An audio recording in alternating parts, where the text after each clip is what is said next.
ఆంధ్రప్రదేశ్ లో కూటమి ప్రభుత్వం ప్రస్తుతం ఒక కేసు విషయంలో ఎలా రెస్పాండ్ అవ్వాలో కూడా తెలియని సిచ్యువేషన్ లో పడింది. అదే గాది Sai Krishna missing case. And ఈ కేసులో ప్రొసీడింగ్స్ చూస్తుంటే ఇది ఏపీలోనే కాదు దేశంలోనే సెన్సేషన్ అవ్వబోతుంది. అపోజిషన్ పార్టీ ప్రొడ్యూస్ చేసిన ప్రూఫ్స్ గనుక నిజమైతే ఆంధ్రప్రదేశ్ లో జరిగిన ఈ లాకప్ డెత్ అని చెప్తున్న ఇష్యూ దేశాన్ని ఏపీ వైపు చూసేలా చేయడమే కాకుండా ఏపీలోని గవర్నమెంట్ ని స్ట్రైట్ గా పాయింట్ చేస్తుంది. ఒక కేసులో అక్యూజ్డ్ 40 days గా మిస్సింగ్ అని ఆ వ్యక్తి తల్లి పోలీస్ స్టేషన్స్ చుట్టూ తిరుగుతున్నా కూడా కనీసం కనికరించిన ఈ పోలీస్ వ్యవస్థ మానవత్వానికి ఎప్పుడో దూరంగా వెళ్లిపోయింది.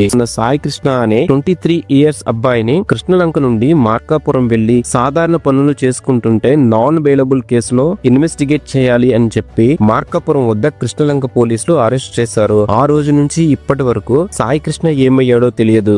అయితే పోలీసులు ఎంత అడిగినా సాయి కృష్ణ ఏమయ్యాడో చెప్పకపోగా కొంతమంది ఇతర పోలీసులు సాయి కృష్ణతో పాటు అరెస్ట్ అయిన మరో నలుగురు చెప్పిన దాన్ని బట్టి మీ అబ్బాయిని కస్టోడియల్ టార్చర్ చేయడంతో చనిపోయారని, ఆల్రెడీ దహనపరిచి బూడిది కూడా లేకుండా చేశారని వాళ్ళకి ఇన్ఫర్మేషన్ ఉందని ఆ తల్లి ఏడుస్తూ విజయవాడలోని బార్ అసోసియేషన్ ని అప్రోచ్ అయితే June 4th Vijayawada bar association కోర్టులో హెబియస్ కార్పస్ పిటిషన్ ని ఫైల్ చేయడంతో పోలీసుల తరపు నుంచి వచ్చిన లాయర్ సాయి కృష్ణ ఎక్కడున్నాడో వాళ్ళకు కూడా తెలియదని మొదట్లో June 15th వరకు, ఆ తర్వాత June 29th వరకు టైం అడిగితే June 29th లోపు కోర్టులో ప్రొడ్యూస్ చేయమని ఆర్డర్స్ పాస్ చేసింది కోర్టు. ఈ కేసులో ఇన్వాల్వ్ అయిన మొత్తం పాయింట్స్ ని చూద్దాం.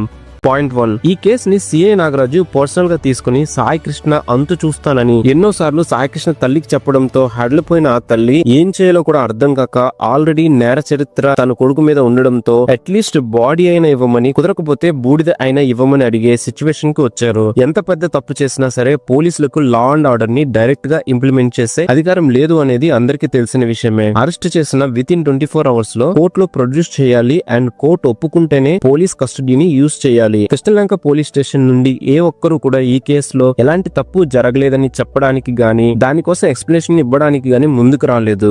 పాయింట్ 2, ఇది ఒక కృష్ణలంక పోలీస్ స్టేషన్ జరిగిన లాకప్ డెత్ అని అనుకుంటే సిఐ నాగరాజ్ ని విఆర్ కి పంపించడమే యాక్షన్ అని అనుకుంటే కూటమి ప్రభుత్వం ఈ కేసులో ఉన్న వాళ్ళని డైరెక్ట్ గా బయట పెట్టకపోతే ఈ కేసుని తమ చేతులతో వాళ్లే వాళ్ళ నెత్తిన పూసుకున్నట్టు. పాయింట్ 3, వైఎస్ఆర్సీపీ ఈ కేసులో బయట పెట్టిన ప్రూఫ్స్ నిజమే అయితే ఒక పోలీస్ అధిపతికి కూడా రాని డేటా అపోజిషన్ పార్టీ లీడర్స్ చేతికి వచ్చి ఆ డేటా మీడియా ముందు ప్రెజెంట్ చేశారంటే ఈ కేసులో ఖచ్చితంగా తప్పు జరిగితే మాత్రం ఈ కేసు దేశంలోనే ఒక సెన్సేషన్ అవుతుంది. తూత్తుకుడి కేసులో తండ్రి కొడుకులని కస్టోడియల్ టార్చర్ చేసి చంపినందుకు ఆ పోలీసుల గతి ఏమైందో మనం చూసాం. మరి ఈ కేసులో కస్టోడియల్ డెత్తే కాకుండా బాడీని డిస్పోజ్ చేసి కనీసం ప్రూవ్ చేయడానికి ప్రూఫ్స్ కూడా లేకుండా చేశారని ప్రూవ్ అయితే వన్ ఆఫ్ ద హిస్టోరియల్ కేస్ గా మారుతుంది. ఈ కేసులో మీ ఒపీనియన్ కూడా కామెంట్ లో మెన్షన్ చేయండి. Thank you for watching.